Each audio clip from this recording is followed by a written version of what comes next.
Hi, I'm Lee Dixon with I Am PLAYR for the Gunning Hawk. So, the Gunning Hawk would like to know, Right. what do you think is the point where Arsene Wenger will have to be replaced as Arsenal manager? See me reel back in shock. Well, I still think there's work to be done, and unfinished work, as obviously we need to win some trophies. So, and I think this season was a disappointment for the fans, for the players, but I think more so for him, in as much as I think he thought that this group of youngsters would produce some trophies before now, and he's probably more frustrated than anybody. I think you've seen that in his demeanour, in his body language this season, some of his comments towards the end of the season. So I think he will make some changes in his philosophy this summer. I think he has to. They might be subtle, he might not own up to him as, you know, he's a very proud man, but I think there will be certainly areas of the team defensively and mentality-wise that he needs to address, and I'm sure he's aware of that. Do you think the Arsenal fans would accept a change in the style of play if it meant trophies after 6 years without one? In the style of players, what do you mean? They'd win more games than they lose, or they wouldn't implode in February to March and April and all that? Or is that what you mean? No, I just meant as in you were talking about the maybe accept a slightly less attractive style to a more pragmatic way of playing, in as much as they wouldn't concede and they would win the games that they're dominant in, etc., which is what we're all after. Yeah, I'm sure they would. What are your thoughts on the future, specific player now, what are your thoughts on the future of Andrey Arshavin? I don't think he'll be there for very much longer. I don't think he's happy at the club. I think he misses St. Petersburg. I think he misses that lifestyle. I think, I don't know this is my impression of what he looks like on the pitch. I mean, he was a revelation when he first got in the team and he came. I think the Premier League I think he's settled down in it quite well, but he doesn't look happy to me. He just looks like he wants to be elsewhere. And so if that's the case with the player, and it might not be, I don't know, that's my impression, then let him go. I don't think he'll be there much longer. As a fullback yourself, do you agree with those Arsenal fans who believe that Gaël Clichy should be replaced? Well, Gaël's a funny one in as much as he got into the side and was very promising left back.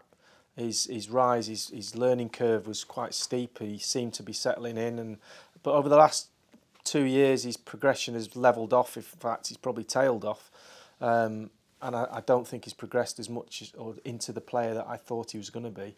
So is he going to learn any more? Is there room for Gibbs to come in? Gibbs needs to come in and take his chance if he's going to.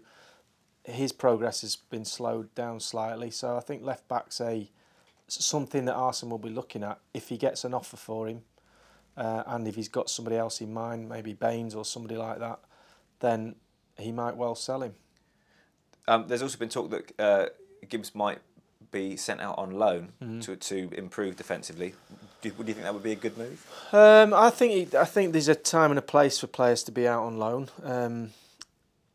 He's not getting a game at Arsenal if Clichy's there or there's a new signing coming in. They have to have backup in that position. I think he does need to play. You have to play to learn. If that's not Arsenal, then yeah, send him out on loan, and then is he going to be good enough? And then you're on a time scale. You can't wait forever for players to mature, and every player's got its shelf life, and you look at him and say, is he there yet? No. Can we get something better? Have we got anything better coming through the youth team? And these decisions are all in the hands of Arsene Wenger. That's why I'm not a manager. If you were involved in the coaching, specifically the defensive side of coaching, what would you change? Which area would you look at? Is it the set pieces that you... Well, that's part of it, but I think it's the team mentality when they've got the ball is fantastic. We've seen them, how good they are at passing the ball, and their movement off the ball is Barcelona-like. It's not as good as Barcelona, but some of the football they've served up over the last few years has been mesmerising, and we all have to agree that on their day they're the best footballing team probably in Europe. Take Barcelona out of the equation, but it's what they do when they haven't got the ball for me that has been their problem. and that's a whole team. It's quite easy to say, right, you on a set piece, you stand there, but if you've got nobody who takes control and actually just heads the ball out and concentrates on attacking that ball wherever it is in the pitch. We had 2 or 3 really good headers of the ball, you know, Steve Bowl, Martin Keown, Tony Adams. We had them in certain areas of the 6-yard box, and it was their job, if the ball came into that area, to attack the ball. Arsenal tend to mark man for man now, get caught out on a run, all of a sudden someone's got a free header. You should forget about the players and just concentrate on marking areas. Go zonal. Liverpool got accused of being zonal, letting goals in. Zonal marking's great as long as you've got the players to actually dominate those zones. If you haven't, then it doesn't work. But man-to-man isn't working either because you've got no dominant characters in that area. And finally, what youngsters within the club currently would you tip for first-team success in a few years, if any? I think that's a question for Stevie Bold, based on the fact that his position at the club is obviously he's very close to Liam Brady and their youth development. They've brought some players through. I think obviously the outstanding one that broke through into the first team of late is Jack Wilshere. Have they got another Jack Wilshere coming through? I don't really know, to be honest with you, because I don't watch a lot of youth team football. I go on the phone now and again to Steve and see, you know, what's going on.